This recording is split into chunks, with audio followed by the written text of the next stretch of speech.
Hey, it's Caroline Bolderston here with the Coaching on the Go. Very relevant right now is what is happening in terms of motivation in the current climate. So we've got motivation waning for both buyers and for vendors.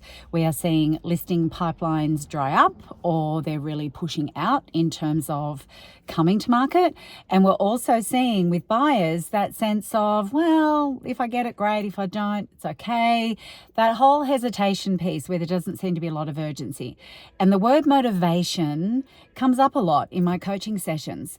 And it's referred to in such a way of, look, I'm finding out if they're motivated. And then I'm asking, what sort of questions are you utilizing in order to truly find out the motivation of a vendor or of a buyer? And the way I see it is we need a way to measure motivation, because motivation can be high level. It can be, you might hear things like, well, we need more space, from a buyer or a seller. So motivation seems to be the space they need. But how do you measure the real need? And let's make no mistake, people will perform right now as a buyer or as a vendor if there is a real need. So the two key things that I'd love for you to start layering into your conversations and your questioning is how I believe you can measure motivation, which is timing. So finding out the time frame first. We must know time frame, and then checking on why that time frame matters, because that's going to uncover what I term the emotional drivers.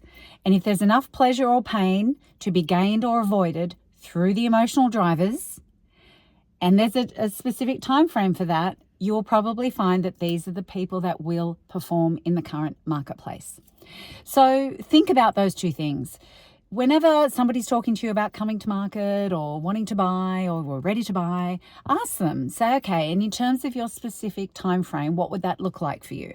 They will give you an answer. The answer might be, oh, well, we're not in a rush. If we take the buyer's example, not in a rush right now. Get to the bottom of that and go, okay, so if you're not in a rush, how long would be too long before you bought? Now, if they can't answer that question on time frame, I dare say there's no real motivation. There's no real need. If they say, well, we definitely want to buy before the end of the year, now we can get to the emotional drivers where you say, okay, so definitely by the end of the year. And for what purpose? What is that going to give you if you are able to get in by the end of the year? What would that feel like for you? Oh, well, it'll be less stress. The house is a mess. Whatever the situation. You need to go there in a climate like this. Time frame. Why does that time frame matter? Number one. Number two, what is it? What are the emotional drivers? When you manage to buy in that time frame, or if you don't buy in that time frame, when you manage to sell in that time frame or don't sell in that time frame, what does that mean for you emotionally?